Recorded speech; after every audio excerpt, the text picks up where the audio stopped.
Nous assistons depuis un certain temps à une accélération de la mise en œuvre de l'accord d'Alger pour la paix à travers la feuille de route actualisée des actions prioritaires des autorités de la transition allant de décembre 2020 à août 2022, dont le point d'orgue fut la signature de l'arrêté fixant les membres du Conseil consultatif interrégional de la zone de développement des régions du nord du Mali, Zoderne Mali, le 31 décembre 2020. La composition actuelle de la Zoderne Mali, sur 26 conseillers, 5 seulement sont sédentaires noirs, ce qui est une suite logique du découpage territorial dans les régions du Nord. Avec cette nouvelle donne, les populations sédentaires, bien que majoritaires démographiquement, se retrouvent contre toute logique face à des mesures visant à fabriquer une majorité territoriale, administrative et politique pour une minorité ethnique. Est-ce cela l'objectif de l'accord pour la paix et la réconciliation issu du processus d'Alger? En tout état de cause, nous jugeons insoutenable et injuste l'application de l'article 3 de l'accord qui vise à augmenter le nombre d'élus du Nord dans les institutions de la République à travers l'augmentation des circonscriptions administratives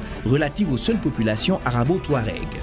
En cela, les décisions prises dans le cadre de l'interrégionalité prévues par l'article 33 de l'accord pour la paix et la réconciliation d'Alger seront de facto défavorables aux communautés sédentaires.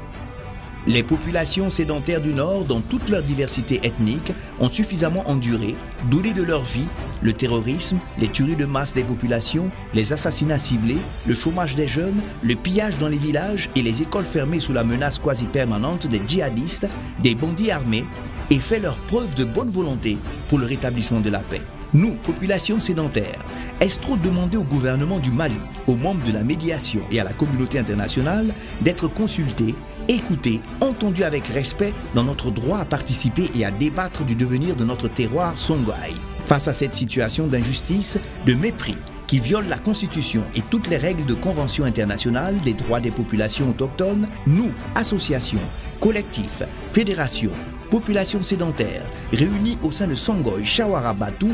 dénonçons les termes de l'accord qui portent des germes discriminatoires à l'opinion nationale et à la communauté internationale, demandons pour la préservation de la cohésion sociale et du vivre ensemble un traitement équitable, objectif et non discriminatoire du découpage territorial dans le cadre de la politique de décentralisation,